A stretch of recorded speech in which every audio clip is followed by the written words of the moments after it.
رسول اللہ صلی اللہ علیہ وسلم نے یہاں تک فرمایا، سلسلہ صحیحہ کی روایت ہے 154، لا يرد القضاء الا الدعاء، دعا کے سوا کوئی چیز تقدیر کو نہیں بدل سکتی، ولا يزيد في العمر الا البر، اور نیکی ایک ایسی چیز ہے جس سے انسان کی زندگی میں عمر میں اضافہ ہوتا ہے، برکت آتی ہے، انسان بہت تھوڑے وقت میں بہت سارا کام کر لیتا ہے، ایک ایک انسان 10 لوگوں جتنے کام کر رہا ہوں۔ یہاں یہ بات بھی سمجھنی چاہیے، کچھ لوگ یہ اعتراض کرتے ہیں دعا کرنے کا کیا فائدہ، دعا میں جو چیز مانگی جا رہی ہے اگر مقدر میں ہے تو ضرور مل کے رہے گی، خواہ دعا کی جائے یا نہ کی جائے، اگر وہ چیز مقدر میں نہیں تو قطعا نہیں ملے گی، خواہ دعا کی جائے یا نہ کی جائے۔ امام ابن القیم رحمۃ اللہ علیہ نے اس اعتراض کا جواب بڑی خوبصورتی سے دیا، وہ کہتے ہیں یہ ان لوگوں کا مذہب ہے جو ہر قسم کے اسباب اختیار کرنے کو مانتے نہیں، لہٰذا ان کی تردید میں یہ کہنا ہی کافی ہوگا اگر تمہارے مقدر میں سیرابی اور پیٹ بھرنا لکھا ہوا ہے تو وہ حاصل ہو کر رہے گا، خواہ تم کچھ کھاؤ یا نہ کھاؤ، اور اگر تمہارے مقدر میں سیرابی اور پیٹ بھرنا نہیں تو قطعاً واقع نہیں ہوگی، خواہ تم کچھ کھا بھی لو یا نہ کھاؤ، اور اگر اولاد تمہارے مقدر میں ہے تو ضرور ملے گی، خواہ تم شادی کرو یا نہ کرو، اگر تمہارے مقدر میں نہیں ہے تو پھر شادی کر بھی لو تو تمہیں اولاد نہیں ملے گی۔ تو زندگی کے ہر رویے میں اس طرح کی مثال ان کے سامنے رکھی جائے گی، تو یہ حقیقت میں اللہ ذوالجلال سے بدظن کرنے کی بات ہے، اللہ ذوالجلال کی اس عبادت کو ہلکا سمجھنے کی بات ہے۔ دانشمند لوگ اللہ کے رسول کی بات کو میت سمجھتے ہیں کہ جب اللہ کے رسول نے کہہ دیا تو اس سے بڑی سچائی تو دنیا میں اللہ نے اتاری نہیں، اور اللہ کے وعدے ہیں جو دعا کرتا ہے اللہ ذوالجلال اسے عطا کرتے ہیں، اور رسول اللہ صلی اللہ علیہ وسلم نے فرمایا تھا کہ ما من مسلم يدعو بدعوة ليس فيها إثم ولا قطيعة رحم إلا أعطاه الله بها إحدى ثلاث، جب انسان دعا کرتا ہے تو 3 چیزوں میں سے ایک چیز اسے ضرور ملتی ہے، یا تو اللہ ذوالجلال اس کی دعا کو قبول کر لیتے ہیں، یا اس دعا کی وجہ سے آنے والی مصیبت کو ٹال دیتے ہیں، یا نیکی بنا کے ذخیرہ کر کے انسان کے لیے قیامت کے لیے اسے محفوظ کر لیا ہے۔ اور سیدنا عمر رضی اللہ تعالی عنہ اس لیے فرمایا کرتے تھے مجھے دعا کی قبولیت میں کبھی پریشانی نہیں ہوئی، اس لیے کہ دعا کی توفیق اللہ دیتے ہی اسے ہیں جس کی قبول کرنی ہوتی، مجھے یہ پریشانی ہوتی ہے کہ کہیں دعا کی توفیق سے میں محروم نہ ہوں۔ اور حدیث اس بات کی وضاحت کرتی ہے، سلسلہ صحیحہ کی روایت ہے 2654، من لم يسأل اللہ یغضب علیہ، جو اللہ سے مانگتا نہیں اللہ اس پہ ناراض ہوتے ہیں۔ یہ کیسے کہا جاتا ہے کہ جو مقدر میں لکھی ہے وہ ہو کے رہے گی، اب دعا مانگی یا نہ مانگی، اللہ کی ناراضگی ملے گی اگر آپ اللہ سے نہیں مانگتے۔ اور قانون دیکھیے، خالق سے نہ مانگے تو ناراض ہوتا ہے، مخلوق سے کچھ مانگے تو ناراض ہوتا ہے۔ اور آپ صلی اللہ علیہ وآلہ وسلم پر جو قرآن نازل ہوا ہے وہ کتنی بڑی وعید ہے، وَقَالَ رَبُّكُمُ ادْعُونِي أَسْتَجِبْ لَكُمْ إِنَّ الَّذِينَ يَسْتَكْبِرُونَ عَنْ عِبَادَتِي سَيَدْخُلُونَ جَهَنَّمَ دَاخِرِينَ۔ تمہارے پروردگار کا یہ ارشاد ہے تو مجھ سے دعا کرو میں تمہاری دعا قبول کروں، جو از راہ تکبر میری اس عبادت سے کتراتے ہیں ان قریب ذلیل ہو کے جہنم میں جائیں۔ تو دعا عبادت ہے، یہ اللہ کے لیے خاص اور خالص کرنی چاہیے، ہر وقت دعا کریں، اس عبادت کے لیے کوئی وقت مقرر نہیں، باوضو ہو کے قبلہ رخ ہو کے بھی دعا کریں، چلتے پھرتے بھی زبان سے دعا کریں، اور تمہارے دل کے نہال خانے سے بھی یہ آواز اٹھنی چاہیے، میرے مالک مجھے معاف کر دے، میرے مالک مجھ پہ اپنی رحمتوں کی برکھا برسا، میرے مالک مجھے ہدایت اور دین پہ ثابت قدمی عطا فرما، میرے مالک میرے گناہوں کو بخش دے، مجھے اپنی رضا اور خوشنودی نصیب فرما دے، اپنی برگزیدہ بندوں کی صف میں شامل فرما دے۔ ہاتھ بازو سمیت سر اور پاؤں پر پانی استعمال کرنا تاکہ وہ اس ناپاکی سے اپنے آپ کو پاک کر لے اور اس ناپاکی کو ختم کر لے جو نماز کے لیے مانع ہے۔ ان اعضاء کے دھونے کے ساتھ انسان پاکیزگی میں آ جاتا ہے اور وہ نماز پڑھنے کے قابل ہے۔ اور شاید کہ اگر ہم اختصار کے ساتھ وضو کے متعلق کسی کو سمجھانا چاہیں تو یہ کہہ سکتے ہیں التعبد للہ عز وجل بغسل اعضاء مخصوصة على صفت مخصوص۔ رسول اللہ صلی اللہ علیہ وسلم کے بتائے ہوئے طریقے کے مطابق مخصوص اعضاء کو اللہ عز و جلال کی رضا حاصل کرنے کے لیے، عبادت کے لیے دھونا، یہ رسول اکرم صلی اللہ علیہ وآلہ وسلم جو بھی چیز امت کو سکھاتے ہیں وہ اللہ عز و جلال کی طرف سے سکھائی گئی، بلکہ آپ کی زبان اقدس وحی کے بغیر حرکت ہی نہیں کرتی۔ وما ينطق عن الهوى ان هو الا وحی یوحى۔ تو وضو کرنا یہ بہت بڑی فضیلت کا کام ہے۔ اس میں سب سے پہلی فضیلت یہ ہے کہ اللہ عز و جلال کا جو حکم ہے اس کی تعمیل ہے، جیسا کہ اللہ عز و جلال کا فرمان ہے یا ایھا الذین آمنوا اذا قمتم الى الصلاة فاغسلوا وجوهکم وایدیکم الى المرافق وامسحوا برؤوسکم وارجلکم الى الکعبین۔ اے ایمان کا دعویٰ کرنے والو، جب تم نماز پڑھنے لگو تو اپنے چہروں کو دھو لیا کرو اور اپنے ہاتھوں کو بھی کہنیوں تک دھو لیا کرو، اپنے سروں کا مسح کیا کرو اور ٹخنوں تک اپنے پاؤں کو بھی دھو لیا کرو۔ اور سیدنا عبداللہ ابن عباس رضی اللہ تعالی عنہ روایت کرتے ہیں، سنن النسائی کی روایت ہے 132، ان رسول اللہ صلی اللہ علیہ وسلم خرج من الخلاء، رسول اللہ صلی اللہ علیہ وآلہ وسلم قضاء حاجت سے فارغ ہوئے، فقرب الیہ طعام، تو آپ صلی اللہ علیہ وسلم جب تشریف لائے تو آپ کے لیے کھانا چن دیا گیا۔ فقالوا الا نأتیک بوضوء، صحابہ کرام کہنے لگے کیا ہم آپ کے لیے پانی نہ لے کر آئے؟ فقال انما امرت بالوضوء اذا قمت الى الصلاة، تو آپ صلی اللہ علیہ وسلم نے رہنمائی فرمائی کہ مجھے وضو کا حکم دیا گیا ہے جب نماز پڑھنی ہو۔ رسول اکرم صلی اللہ علیہ وآلہ وسلم نے وضو کی ایک دوسری فضیلت بیان کرتے ہوئے فرمایا ہے کہ وضو نماز کی چابی ہے۔ سنن ابی داود کی روایت ہے 61، سیدنا علی رضی اللہ تعالی عنہ بیان کرتے ہیں مفتاح الصلاة الطہور وتحریمها التکبیر وتحلیلها التسلیم۔ رسول اللہ صلی اللہ علیہ وسلم نے فرمایا مفتاح الصلاة الطہور، نماز کی چابی یہ پاکیزگی ہے، وتحریمها التکبیر، اور اللہ اکبر کہہ دینا، اس سے نماز کے سوا ہر چیز منع ہو جاتی ہے، اس سے انسان رک جاتا ہے اور اس کو حرام قرار دیا گیا ہے کہ نماز کے اندر تو کوئی کام نہیں ہوگا، کھانا پینا ہے، باتیں کرنا ہے اور دیگر تمام کام حرام قرار دیے گئے، اس لیے اس کو تکبیر تحریمہ کہا جاتا ہے۔ وتحلیلها التسلیم، اور جب انسان سلام پھیر لیتا ہے تو وہ سب کچھ حلال ہو جاتا ہے جو دوران نماز حرام کیا گیا تھا۔ رسول اکرم صلی اللہ علیہ وآلہ وسلم نے ایک تیسری فضیلت کو بھی بیان کیا اور فرمایا کہ وضو تو نماز کی قبولیت کے لیے بنیادی شرط ہے۔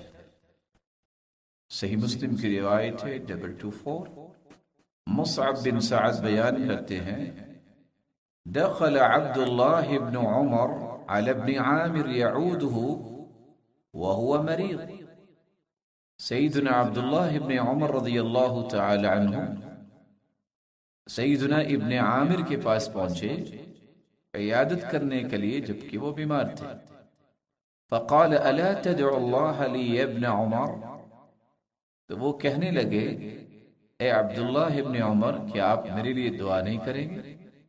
قال انی سمعت رسول اللہ صلی اللہ علیہ وسلم یقول، تو وہ کہنے لگے میں نے رسول اللہ صلی اللہ علیہ وسلم سے سنا، وہ فرما رہے تھے لا تقبل صلاة بغیر طہور، کوئی بھی نماز پاکیزگی کے بغیر قبول نہیں ہوتی، ولا صدقہ من غلول، اور نہ ہی دھوکے کے مال سے صدقہ قبول ہوتا ہے. سنن ابن ماجہ کی یہ روایت، صحیح مسلم کی یہ روایت 224 اس بات پر دلالت کرتی ہے کہ نماز طہارت کے بغیر، پاکیزگی کے بغیر قبول نہیں ہوتی. بلکہ صحیح مسلم کی ایک دوسری روایت میں 6954 میں رسول اللہ صلی اللہ علیہ وسلم کا فرمان سیدنا ابو ہریرہ رضی اللہ تعالی عنہ بیان کرتے ہیں کہ آپ صلی اللہ علیہ وسلم نے فرمایا لا يقبل اللہ صلاة احدکم اذا احدث حتى يتوضا،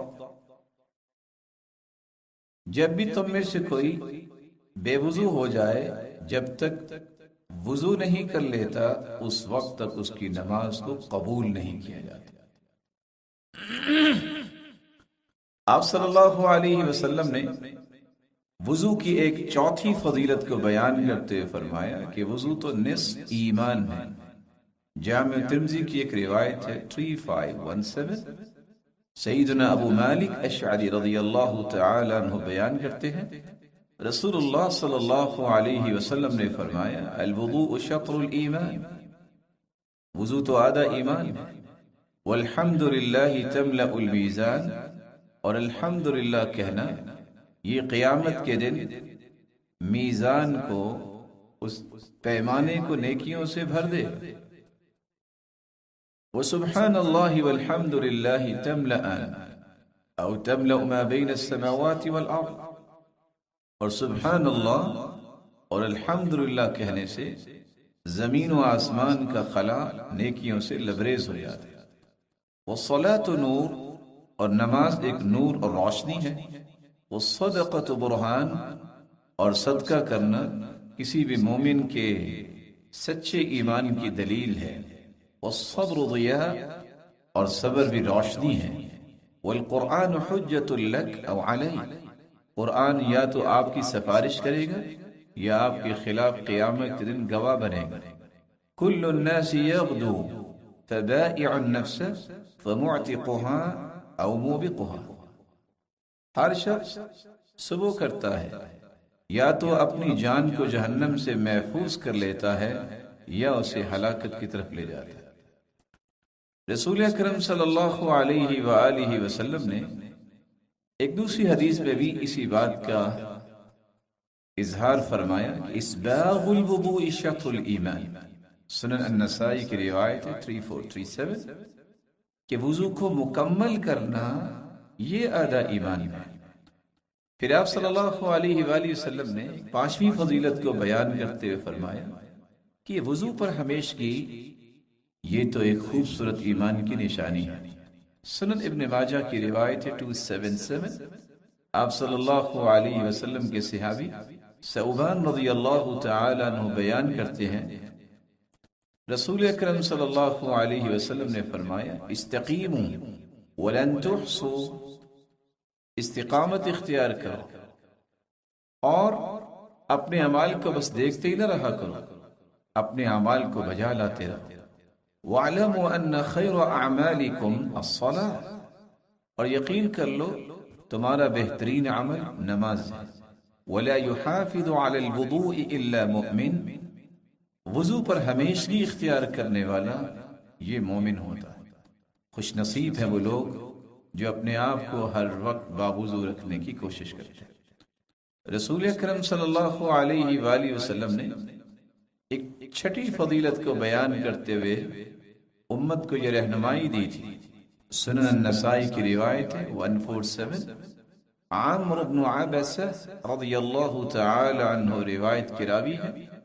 وہ فرماتے ہیں قلت یا رسول اللہ کیف الوضوء، میں نے رسول اللہ صلی اللہ علیہ وسلم سے سوال کیا کہ وضو کیسے ہے. قال اما الوضوء، تو آپ نے فرمایا رہا وضو کرنا، فإنك إذا توضأت فغسلت كفيك فأنقيتهما خرجت خطاياك من بين أظفارك وأناملك. جب تم وضو کرتے ہو اور سب سے پہلے اپنی ہتھیلیوں کو دھوتے ہو اور انہیں اچھی طرح صاف کرتے ہو تو آپ کے ناخنوں سے اور آپ کی انگلیوں کے درمیان سے سارے گناہ جو ہیں وہ ختم ہو جاتے ہیں.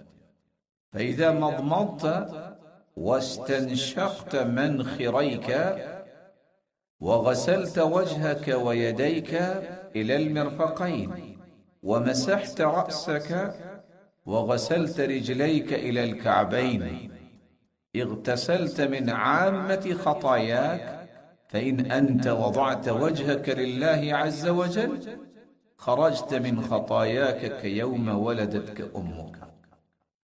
اور جب تم کلی کرتے ہو اور اپنی ناک میں پانی چڑھاتے ہو، پھر اپنے چہرے کو دھوتے ہو اور اپنے ہاتھوں کو کوہنیوں تک دھوتے ہو، سر کا مسح کرتے ہو اور ٹخنوں تک اپنے پاؤں کو دھوتے ہو، تو سمجھ لو کہ تم نے اپنی ساری غلطیوں کو دھو دیا.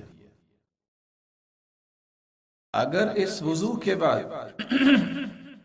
تم اللہ عز و جلال کے سامنے اپنے چہرے کو رکھ دیتے ہو تو تم گناہوں سے اس طرح اپنے آپ کو نکال لیتے ہو جس طرح تمہاری ماں نے جس دن تمہیں جنا تم پہ کوئی گناہ نہیں تھا.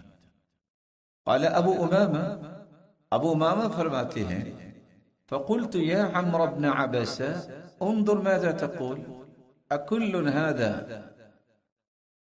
يعطى في مجلس واحد.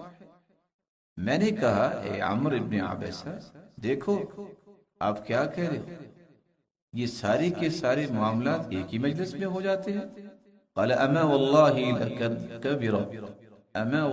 لقد كبرت سني ودنا أجلي وما بي من فقر فأكذب على رسول الله صلى الله عليه وسلم ولقد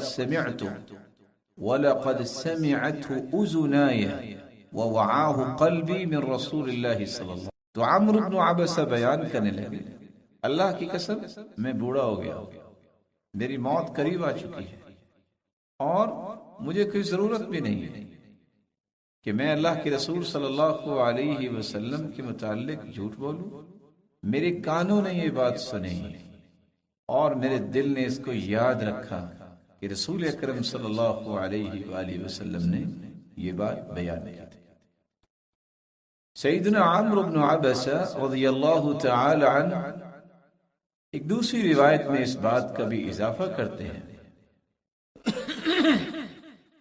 یہ روایت مسند امام احمد میں ہے 17019 کہ رسول اکرم صلی اللہ علیہ وسلم نے فرمایا ما منکم من احد، تم میں سے کوئی شخص بھی یقرب وضوءہ، جب پانی قریب کرتا ہے، ثم یتمضمض ویستنشق، پھر کلی کرتا ہے اور ناک میں پانی چڑھاتا ہے، پھر کلی کرتا ہے اور ناک میں پانی چڑھاتا ہے، وَيَسْتَنْسِرْ، اور پھر ناک کو جھاڑتا ہے، إِلَّا خَرَجَتْ خَطَايَاهُ مِنْ فَمِهِ وَخَيَاشِيمِهِ مَعَ الْمَاءِ حِينَ يَنْتَسِرْ.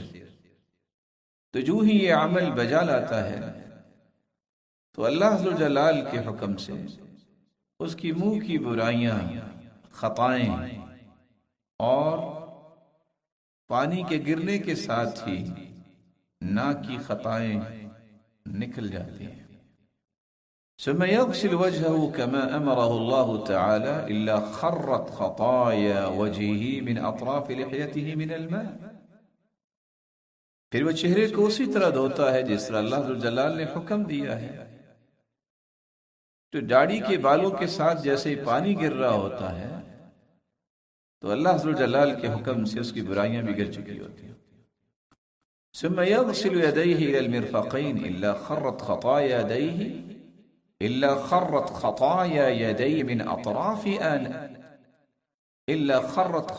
يديه من أطراف أنامله. پھر اپنے ہاتھوں کو کوہنیوں تک دھوتا ہے تو اس کی انگلیوں کے پوروں تک جتنی خطائیں ہیں وہ گر جاتی ہیں. ثم يمسح رأسه إلا خرت خطايا رأسه من أطراف شعره مع الماء. کہ جو ہی وہ مسح کرتا ہے تو بالوں کے کناروں سے جملہ اس کی برائیاں جو ہیں وہ سر کی وہ گر جاتی ہیں. ثم يغسل قدميه إلى الكعبين. پھر وہ ٹخنوں تک پاؤں کو دھوتا ہے. كما أمره الله عز وجل. جیسا کہ اللہ ذو الجلال نے حکم دیا ہے. إلا خرت خطايا قدميه من أطراف أصابعه مع الماء. اس کے پاؤں کی جتنی غلطیاں اور کوتاہیاں اور گناہ ہیں پانی کی قطرات جیسے ہی زمین پہ گرتے ہیں وہ بھی گناہ گر جاتے ہیں. ثم يقوم فيحمد الله سبحانه وتعالى ويثني عليه بالذي هو له أهل. پھر وہ اللہ ذو الجلال کی تعریف کرنے کے لیے کھڑا ہوتا ہے. اللہ ذو الجلال کی ثنا پیش کرتا ہے جو اس کی شان کے لائق. ثم يركع ركعتين. پھر وہ 2 رکعتیں پڑھتا ہے. الا خرج من ذنوبه كهيئته يوم ولدت امه. تو پورے کا پورا وہ مومن گناہوں سے اس طرح پاک ہو جاتا ہے اور نکل جاتا ہے جس طرح اس کی ماں نے اس کو جنا اس پہ کوئی گناہ نہیں تھا. رسول اللہ صلی اللہ علیہ وآلہ وسلم نے کتنی خوبصورتی سے یہ بات سمجھائی کہ وضو سے انسان کے کس طرح گناہ جھڑ جاتے ہیں. صحیح مسلم کی ایک روایت ہے 245 جس میں سیدنا عثمان بن عفان رضی اللہ تعالی عنہ بیان کرتے ہیں رسول اکرم صلی اللہ علیہ وسلم نے فرمایا من توضأ فأحسن الوضوء. جو شخص وضو کرتا ہے اور خوبصورت وضو کرتا ہے خرجت خطایا من جسده حتى تخرج من تحت أظفاره. تو اس کے پورے جسم سے گناہ جو ہے وہ جھڑ جاتے ہیں نکل جاتے ہیں یہاں تک کہ اس کے ناخنوں کے نیچے چھپے ہوئے گناہ بھی زائل ہو جاتے ہیں. وضو کی فضیلت کے متعلق رسول اللہ صلی اللہ علیہ وسلم نے ایک 7ویں بات بھی بیان کی ہے کہ جس طرح وضو تمام اعضاء کے گناہوں کو دور کرنے کا ذریعہ ہے اسی طرح انسان کو گناہوں سے بالکل پاک صاف کر دینے کا ایک بہترین طریقہ. جامع ترمذی کی روایت ہے حدیث کا نمبر ہے 2. رسول اللہ صلی اللہ علیہ وآلہ وسلم نے فرمایا جب انسان وضو کر لیتا ہے اذا توضأ العبد المسلم او المؤمن. جب بھی کوئی مسلمان یا مومن وضو کرتا ہے پھر آپ نے اس کی تفصیل بیان کی کہ وضو اس طرح کرتا ہے. تو ساتھ ہی فرمایا حتی یخرج نقیا من الذنوب. آخری پانی کا قطرہ جب زمین پہ گرتا ہے وضو کرنے کے بعد تو یہ انسان گناہوں سے بالکل پاک صاف ہو کر نقی ہو کر نکلتا ہے گویا کہ ہر قسم کے گناہوں سے اپنے آپ کو یہ پاک کر لیتا ہے. رسول اللہ صلی اللہ علیہ وآلہ وسلم نے ایک دوسری روایت میں فرمایا جو مسند امام احمد کی روایت ہے 22171 اذا توضأ الرجل المسلم. جب کہ مسلمان وضو کرتا ہے خرجت ذنوبه من سمعه وبصره ويديه ورجليه فإن قعد مغفورا له. اگر کوئی شخص وضو کرتا ہے تو وضو کرنے کے بعد جب وہ بیٹھتا ہے تو جس طرح گناہ اس کے کانوں سے اس کی آنکھوں سے اور ہاتھوں اور پاؤں سے دور ہو جاتے ہیں وضو کر کے جب وہ بیٹھتا ہے تو وہ اس کیفیت میں بیٹھتا ہے کہ اللہ ذو الجلال اسے بخش دیتے ہیں. رسول اللہ صلی اللہ علیہ وآلہ وسلم نے دوسری روایت میں یہ بھی فرمایا وَإِن قعد سالما، وضو کے بعد جب وہ بیٹھتا ہے تو ہر قسم کی ناپاکی سے سلامت ہو کر بیٹھتا ہے، اور اللہ ذوالجلال اسے گناہوں سے بھی سالم بنا دیتے ہیں، سلامتی حاصل کرنے والا بنا۔ سیدنا ابو سعید خدری رضی اللہ تعالی عنہ سے مروی ہے، دخل رسول اللہ صلی اللہ علیہ وسلم ذات یوم المسجد، رسول اللہ صلی اللہ علیہ وسلم ایک دن مسجد میں داخل ہوئے، فَإِذَا هُوَ بِرَجُلٍ مِّنَ الْأَنصَارِ يُقَالُ لَهُ أَبُو أُمَامَةَ جَالِسٌ فِيهِ، مسجد میں دیکھا کہ انصاری ایک صحابی ابو امامہ مسجد میں بیٹھے ہوئے، فقال یا ابا امامہ ما لی اراک جالسا فی المسجد فی غیر وقت صلاة، اے ابو امامہ نماز کا وقت تو نہیں ہے، تم مسجد میں کیسے بیٹھے؟ قال ہموم لزمتنی ودین، یا رسول اللہ صلی اللہ علیہ وسلم اللہ کے رسول غم بہت ہے، قرض بہت ہے۔ قال افلا اعلمك كلاما اذا قلت اذهب الله تعالى همك وقضى عنك دينك، میں تمہیں ایسی کلام نہ سکھاؤں کہ جن کلمات کو کہنے سے سارے غم اللہ دور فرما دیں گے اور سارا قرض اللہ تعالیٰ تجھ سے ادا کروا دیں گے۔ قل اذا اصبحت واذا امسیت، جب صبح کرو جب شام کرو تو یہ کلمات پڑھ لیا کرو، اللہم انی اعوذ بک من الہم والحزن واعوذ بک من العجز والکسل واعوذ بک من الجبن والبخل واعوذ بک من غلبۃ الدین وقہر الرجال۔ قال ففعلت ذلك، سیدنا ابو امامہ رضی اللہ تعالی عنہ فرماتے ہیں میں نے ایسا ہی کیا، صبح شام یہ دعا پڑھتا، فأذهب الله عز وجل همي وقضى عني ديني، اللہ تعالیٰ نے میرے سارے غم بھی دور کر دیے اور میرے قرض بھی ادا کر دیے۔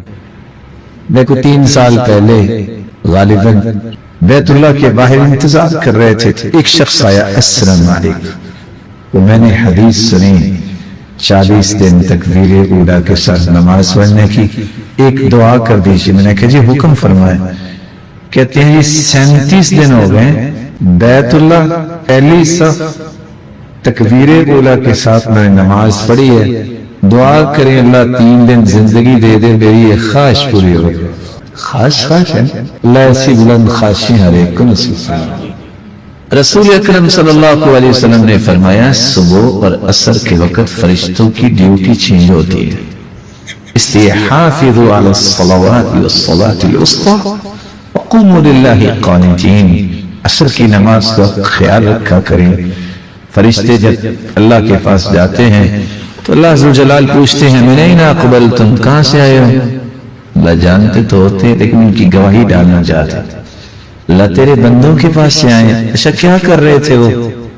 وہ کہتے ہیں اتیناہم وہم یصلون وترکناہم وہم یصلون، اللہ صبح فجر کے وقت گئے تب بھی وہ نماز میں کھڑے تھے، جب ابھی عصر کے وقت آئے تب بھی وہ نماز میں کھڑے تھے۔ اللہ فرماتے ہیں تم بھی گواہ رہنا، یہ جتنے نماز میں کھڑے تھے میں نے سب کو معاف کر دیا، اس گواہی سے اپنے آپ کو محروم نہ کر، فرشتے گواہ بن گئے۔ آپ صلی اللہ علیہ وآلہ وسلم نے مسجدوں کی آباد کاری کا یہی طریقہ بتایا۔ میں 3 باتیں اور آپ کی خدمت میں پیش کر کے بات کو مکمل کرنا چاہوں گا۔ یہ احساس ہے کہ آج آپ نے جمعہ بھی پڑھا ہے اور آپ نے بہت سارے مسائل ماشاءاللہ سنے ہوں گے۔ مسجد کی آباد کاری کے لیے جو اگلا کام کرنا ہے وہ کیا ہے؟ ایک شخص نے اللہ کے رسول کے زمانے میں مسجد کے کارنر میں پتہ نہیں تھا، اس نے یورین پاس کیا، صحابہ کو غصہ آ گیا، اوہ یہ کیا کر رہے ہو؟ لیکن آپ نے کیا فرمایا؟ مہلا رک جاؤ، مہلا رک جاؤ، لا تزرموا الا تقطع علیہ بولا، اس کو پتہ نہیں ہے، اس کو مت روکو، بیمار نہ ہو جائے گا۔ اب آپ ہی سوچ رہے ہوں گے مسجد ہے، یہ آپ نے منہج دیا ہے کہ اخلاق، نرمی، احترام، اس کو زندگی میں کبھی نہیں چھوڑنا چاہیے۔ جب وہ فارغ ہوا آپ نے پانی ڈول منگوایا اور پانی بہا دیا اور پاک ہوگی زمین، لیکن آپ نے اس شخص کو بلا کے ایک بات کہی اور 3 کام بتائے۔ فرمایا سنو، ان هذه المساجد لن تبن لهذا، مسجد ان کاموں کے لیے نہیں، انما هي لذکر اللہ والصلاة وتلاوة القرآن، مسجد بنائی جاتی ہیں اللہ کے ذکر کے لیے، مسجد بنائی جاتی ہیں نماز پڑھنے کے لیے، مسجد بنائی جاتی ہیں قرآن کی تلاوت کرنے کے لیے۔ مسجدیں کیسے آباد ہوتی ہیں؟ آپ دروازے میں داخل ہوئے ہیں، آپ اس خوشی کے ساتھ داخل ہوں کہ اب میں اللہ کا پیارا بننے لگا ہوں، اور آپ قدم جب دائیں رکھیں، اعوذ باللہ العظیم وبوجہہ الکریم وسلطانہ القدیم من الشیطان الرجیم، بسم اللہ والصلاة والسلام علی رسول اللہ، اللہم اغفر لی ذنبی وعصمنی من الشیطان وافتح لی ابواب رحمتک۔ 8 روایتوں کو آپ جمع کریں تو یہ دعا بنتی ہے۔ یہ دعا پڑھ کے آپ مسجد میں داخل ہوں، اور سب سے پہلا کام، اگر مسلمان اور پیارے بھائی موجود ہیں، السلام علیکم، مناسب آواز میں سلام کہیں، اور آ کے سب سے پہلا کام کیا کریں؟ اللہ اکبر، 2 رکعتیں پڑھ کے بیٹھیں۔ اذا دخل احدكم المسجد فلا يجلس حتى يصلي ركعتين، جب تم میں سے کوئی شخص مسجد میں آئے 2 رکعتیں پڑھنے کے بغیر نہ بیٹھے۔ آپ رکعتوں سے فارغ ہو گئے، نماز میں ابھی 10 منٹ باقی ہیں، اس کا مطلب یہ نہیں ہے کہ آپ کو بے چینی ہو۔ آپ اس وقت اللہ کے گھر میں ہاتھ اٹھا لیجیے، کیوں؟ دعا کیجیے۔ رسول اکرم صلی اللہ علیہ وسلم کا فرمان ہے، الدعاء بین الاذان والاقامت لا ترد، اذان اور اقامت کے درمیانی وقفہ جو اس میں کی گئی دعا کو اللہ رد ہی نہیں کرتے۔ یہ اللہ کے رسول کے دیا ہے، فرما دیا، جس جیسی پیاری زبان اللہ نے اور کوئی بنائی نہیں، نہ اس جیسی ذات اللہ نے کوئی پیدا کی ہے، آدم سے لے کے قیامت تک نہ پیدا ہو سکے۔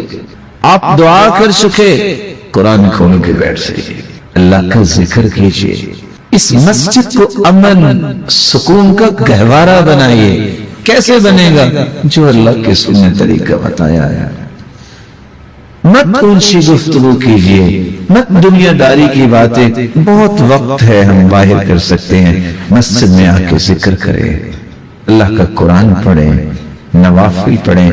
یعنی سوچنے کی بات، ابھی عصر کی نماز ہم نے پڑھی، حدیث میں آتا ہے رحم اللہ رجلا صلی قبل العصر 4، جو عصر سے پہلے 4 رکعتیں پڑھ لے، اللہ ذوالجلال اس پہ اپنی رحمت کی برکھا برساتا ہے۔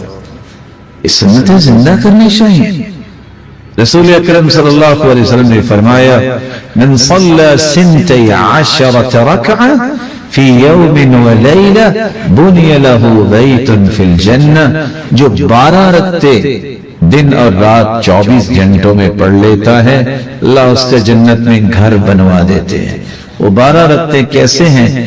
4 قبل الظہر، 4 ظہر سے پہلے، ورکعتین بعدها، 2 ظہر کے بعد، ورکعتین بعد المغرب، 2 مغرب کے بعد، ورکعتین بعد العشاء، 2 عشاء کے بعد، ورکعتین قبل صلاة الفجر، اور 2 فجر کی نماز سے پہلے۔ جو 12 رکعتیں پڑھتا ہے اس کا جنت میں گھر بنوا دیا جاتا ہے۔ یہاں زمین کا کیا ریٹ ہے؟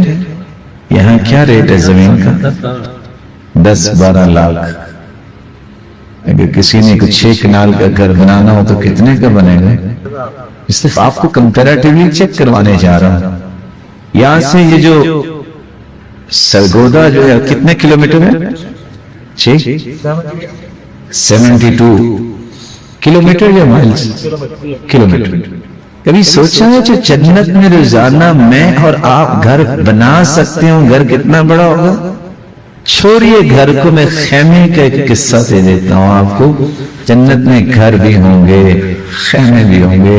جو خیمہ ہوگا نا جنت میں، آج خیمے آپ نے 6x6 اور 8x8 اور 5x10 مختلف سائز ہے خیموں کی، لیکن جو جنت میں خیمہ ہوگا، ان فی الجنت لخیمۃ مجوفۃ من لؤلؤۃ، جنتی کے لیے جنت میں خیمہ اللہ موتی میں بنائے گا. ہاں موتی میں، کیا مطلب؟ تو کیا ہم پھر چونٹیاں بن کے اس میں رہیں گے؟ کیونکہ موتی تو بہت چھوٹا ہوتا ہے. نہیں، کہ میرے رب نے اپنے پیغمبر کی زبان سے یہ بات بتائی ہے، اتنا بڑا خیمہ ہوگا، عرضها 60 میلا، اس کی چوڑائی 60 میل ہوگی. ایک میل میں کتنے کلومیٹر ہوتے ہیں جی؟ 1.6. کہ یہاں میرے محترم معزز بھائی بیٹھے ہیں جن کی فیصل آباد سے سرگودے تک زمین کے مالک ہو. اگر خیمہ اتنا ہوگا، یہ اس کا عرض ہے، طول کتنا ہوگا اس خیمے کا، اور اس کی اونچائی کتنی ہوگی، وہ گھر کتنا ہوگا، اللہ میرے آپ کے نصیب فرمائے. تو میں آپ کی خدمت میں یہ گزارش کروں گا، یہ 12 رکعتیں نہ چھوڑا کر، ہر روز جنت میں کھا، ہر روز جنت میں کھا.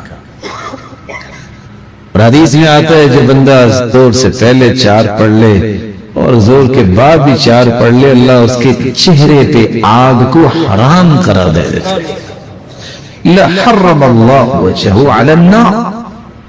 مسجدوں کا یہی تو ایک سب سے خوبصورت مرحلہ ہے جس کو آج امت نے سمجھا نہیں. آج امت نے یہی سمجھا بس جائیں گے باتیں کر کے آئیں گے، یا مسجدوں میں جھگڑا ہو جاتا ہے. یہ مسجد ان چیزوں کے لیے نہیں ہے، مسجد اللہ سے تعلق چھوڑنے کے لیے. مسجد تو محبتیں بانٹتے ہیں، خوشیاں بانٹتے ہیں، دین تقسیم کرتے ہیں. مسجد میں جھگڑے نہیں کیا کرتے. اخلاق نہ چھوڑے، آپ نرمی نہ چھوڑے.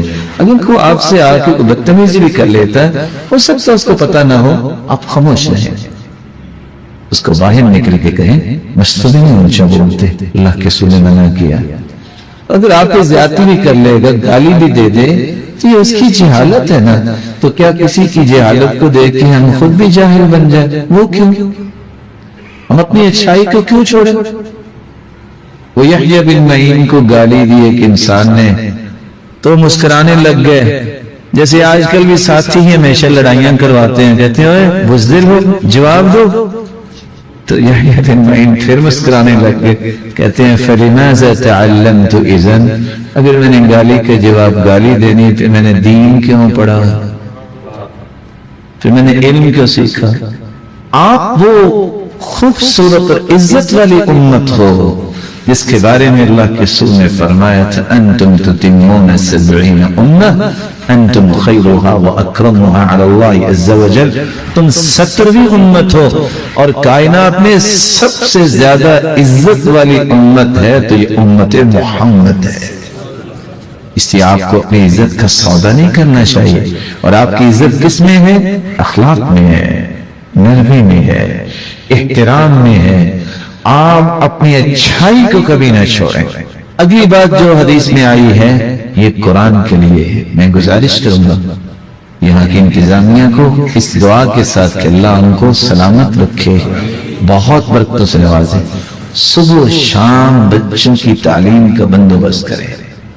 انما ہی لذکر اللہ و تلاوت القرآن، قرآن مجید پڑھانے کا بندوبست جس مسجد میں نہیں ہوتا وہ مسجد آباد نہیں ہوتی. صبح بچے آئیں، ناظرہ پڑھیں، یاد کریں، کتنا ہی اچھا ہو.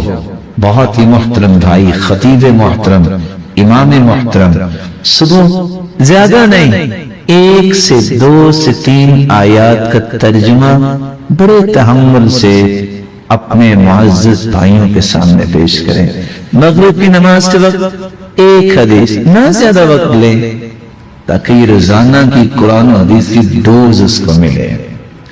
اسی طرح ہی تربیت ہوتی ہے. آپ سوچ سکتے ہیں کہ اگر ایک آیت کا ترجمہ ہم پڑھ لیں روزانہ بغیر کسی مدرسے داخل ہوئے، ہم کتنے سال میں قرآن مجید کا ترجمہ یاد کر سکتے ہیں. اور یہ دستور ہے میری اور آپ کی زندگی کا.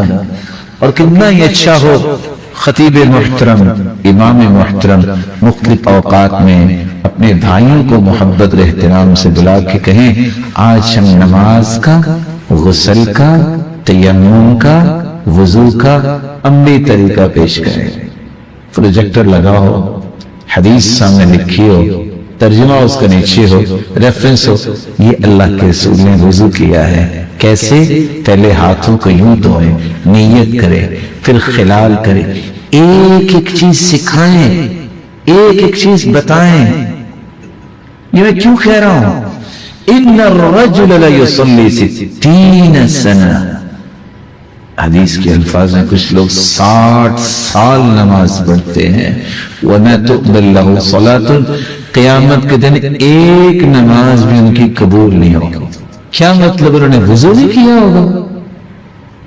کیا مطلب وہ حرام کھاتے ہوں گے جیسے لوگ آج فتوی لگا دیتے ہیں؟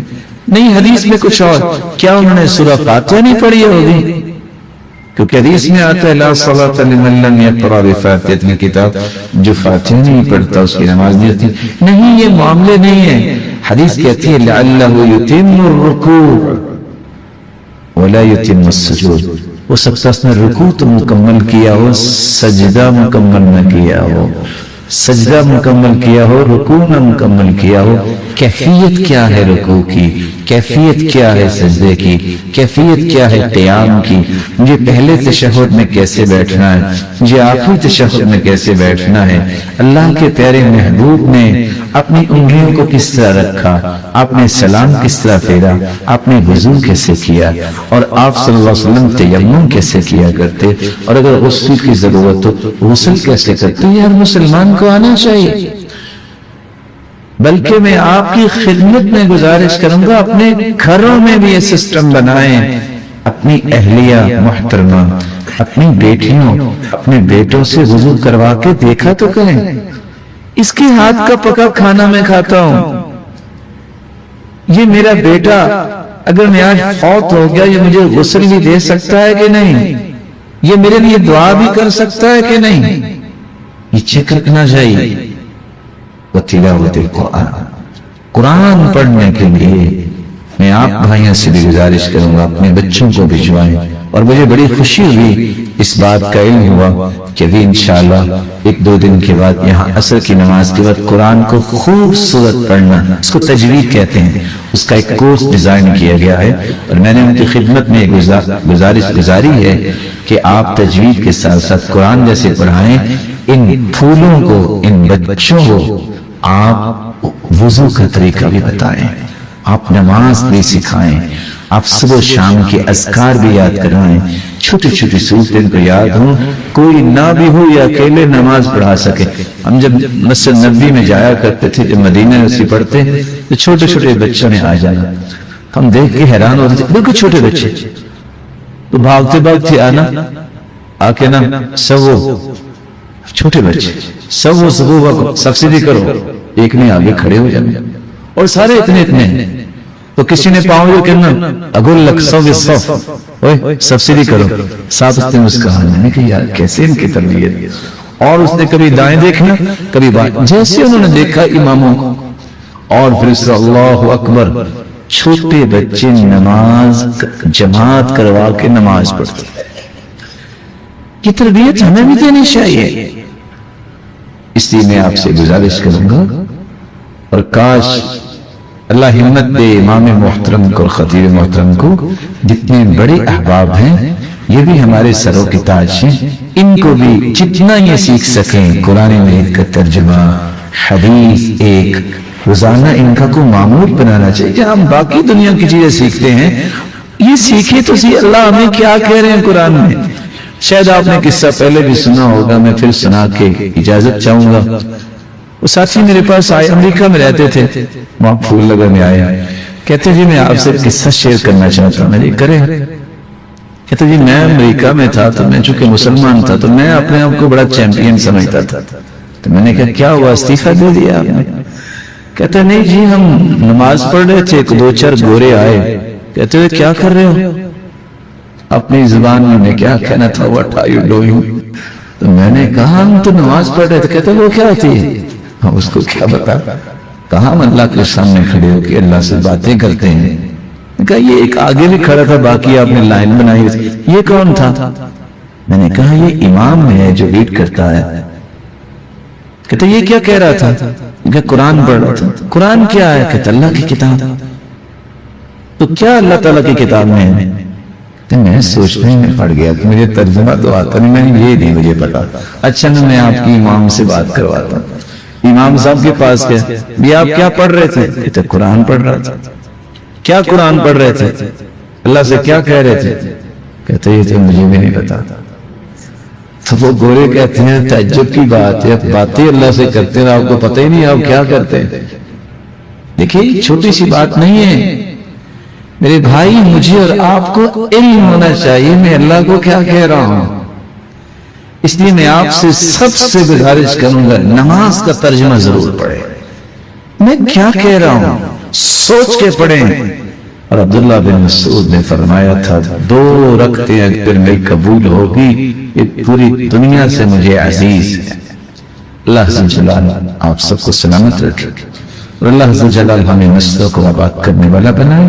اللہ کا ذکر، قرآن مجید کی تلاوت اور اسی طرح نماز کی پابندی، اس سے ہی نسلیں آباد ہوتی ہیں۔ مالک الملک سے دعا ہے اللہ مسجد بنانے والوں کو کروڑا رحمتوں سے نواز۔ اے اللہ یہ روشن چہرے جتنے بیٹھے ہیں سب کو اپنا تقرب نصیب فرما۔ الہ العالمین ان کی اولادوں کو بھی مسجد کو آباد کرنے والے بنا، جس طرح تیرے گھر میں جمع ہے اے اللہ سب کو جنت الفردوس میں جمع اور اپنے محبوب کی رفاقت نصیب اور اپنے دیدار کا مستحق بنا۔ وآخر دعوانا الحمد للہ رب العالمین۔ میں نے اس لیے جلدی کر دی، آپ ایک اور کام کہہ رہے ہیں، تھکے ہوئے پہلے ہیں، آپ پھر ان سے پوچھتے ہیں وہ کہیں تھی میں آپ کو اکیلے کو گاڑی میں سنا دوں گا۔ اللہ ریلیکس ہو جائیں گے، جی ہو جائیں گے ریلیکس۔